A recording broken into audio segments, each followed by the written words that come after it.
Տիկին Մանավազյան երեք կեսգիշերին ավարտվեց քաղաքացիական պայմանագրի ներկուսակցական ընտրությունները, ըստ որի պետք է դասավորվեր առաջին 50-յակը ընտրաթերթիկի։ Կամփոփեք արդյունքները, քանի հոգի քվեարկեցին, այդ քվեարկությունների արդյունքում քանի անվավեր ընտրաթերթիկ կային, մի փոքր մանրամասնեք մեզ տեղեկությամբ։ Քվեարկությանը մասնակցել է 1028 մասնակից, կուսակցական, պատվիրակ, քվեարկել են վավեր քվեաթերթիկների թիվը 933-ն է, որքանով ճիշտ հիշում եմ թվերը։ Ես թույլ տվեք նախ ասեմ, որ կուսակցության ներկուսակցական այս ընտրությունները երևի Հայաստանի պատմության մեջ եզակի երևույթ է այն առումով, որ իսկապես շատ թափանցիկ եւ բոլոր կուսակցականների եւ հանրության առաջ 3 օր անընդմեջ ուղիղ եթերով տեսել ենք նաև քվեարկության ընթացքը եւ ամփոփումը, թե ինչպես են կուսակցության ներսում ընտրում կուսակցության, ավելի ճիշտ կազմում կուսակցության համապետական ընտրությունների 26 թվականի ընտրությունների ցուցակը։ Եվ դա ոչ միայն առաջի 50-յակին է վերաբերվում, այլ ընդհանուր ցուցակին է վերաբերում։ Հիմա առաջի 50 ընտրված տեխնացուները իրենք քարոզարշավ կիրականացնեն եւ իրենց մեջ եւս էլի քվեարկություն կլինի տեղերի ավելի երկրորդ փուլով ճշգրտման ամրապնդման համար, այսպես ասած։ Եվ առաջիկայում սկսելու ենք այդ քարոզարշավը, կազմակերպելու ենք դա լինելու է հանրությանը հասանելի, տեսանելի, հետևելու են եւ եթե կլինեն իհարկե քարոզարշավ է լինելու, որը բաց է լինելու։ Նախորդը փակ էր, քարոզարշավ չէր եւ միայն մեր սոցիալական էջերով կարող ենք կատարել։ Հիմա ավելի ընդլայնված է լինելու եւ հանրապետությունում տեղի ունենալու մեր քաղաքական թիմի առաջին 50-յակի քարոզարշավը։ Իսկ մյուս տեղերում հայտնվածները ինչ են անելու։ Օրինակ պատգամավորներ կան, որոնք առաջին 50-ի ցանկում չկան, իրենց հետ ինչ է լինելու։ Մի քիչ այս մասը անհասկանալի է, Տիկին Մանավազյան, որ ասում եք իրենք կգնան կանեն, մի հատ էլ հետո երկրորդ փուլով կամրապնդվի։ Մի քիչ բացեք հասկանանք այդ երկրորդ փուլը ոնց է ամրապնդվելու։ Երկրորդ փուլով ամրապնդվելու առաջին 50-ի տեղերի տեղաբաշխումը, այսինքն միգուցե օրինակ 50-րդ համարը երկրորդ փուլի ընտրության ժամանակ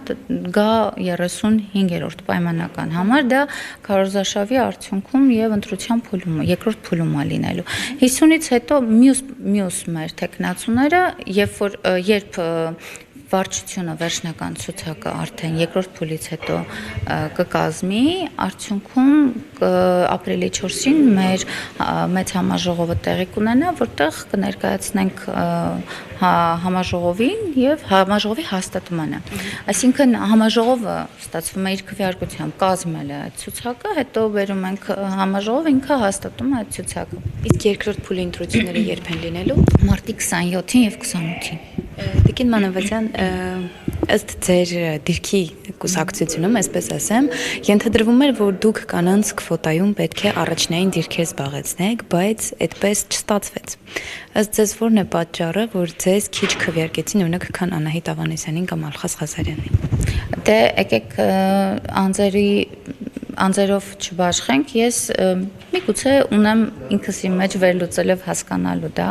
ինչու այդպես ստացվեց, բայց բոլոր դեպքերում ես հավատում եմ, որ եւ վստահ եմ, այսինքն ավելի ակտիվ են եղել, համացանցում ավելի շատ են ակտիվություն ցուցաբերել, ես հավանաբար ավելի քիչ կամ պակաս ակտիվ եմ եղել եւ միգուցե դա է պատճառը, ենթադրում եմ։ Հնարավոր է ձեր ուղարկած սրտիկներն են քիչ եղել։ Չեմ կարող ասել ինչն է քիչ եղել, ենթադրում եմ, որ ավելի միգուցե պետք է ավելի ակտիվ կամ գիտեք, մի քիչ շփումը ավելի շատ երևի մարզեր այցելել, իրանց հետ հանդիպել ավելի շատ հաճախ պետք է լինի, ինչը ես այստեղ եւ պատգամավորական գործունեության եւ կուսակցության աշխատակազմի կազմակերպչական հարցերով տարված պասիվ եմ արել հավանաբար։ Տիկին Մանավազյան, եւս մեկ հարց արտախորհրդարանական ընդդիմությունից։ Օրինակ, երեք հայտարարվեց, որ Գագիկ Ծառուկյանը պատրաստվում է քաղաքական նոյան տապան ստեղծել եւ ըստ այդմ գալ Մայր Հայաստան կուսակցության հետ կուսակցություն ստեղծել եւ մասնակցել խորհրդարանական ընտրություններին եւ ինքը լինել վարչապետի տեխնացու։ Դուք որպես իշխանության ներկայացուցիչ, որքանով եք այս քայլը խելամիտ համարում եւ արդյոք սա ձեզ այսպես մարտահրավեր նետել չէր։ Քաղաքական դաշտում հիմա բոլորն էլ ակտիվ են, բոլորն է կոալիցիաներ հնարավոր է կազմում են, ամեն ինչ հնարավոր է մինչև հունիսը տեսնենք բնականաբար։ Դրա գնահատականը կտա ժողովուրդը իր ընտրությամբ, իր քվեարկությամբ, ես որևէ բան ոչ բացառում եմ, ոչ զարմանում եմ, ոչ էլ անսպասելի եմ ես համար, ես կարծում եմ յուրաքանչյուրը գնում է նման որոշմամբ իր հնարավորությունները չափելով եւ դիտարկելով, ամեն դեպքում դա ժողովուրդը կգնահատականը դրա կտա առաջիկայում։ Այսինքն հույսը միևնույն է ժողովուրդն է դեր։ Ժողովուրդ իրականում հույսը ժողովուրդը մի քիչ սխալ արտահայտություն է, վերջը ժողովուրդն է քվեարկում եւ ժողովուրդն է որոշում ով է լինելու իշխանություն։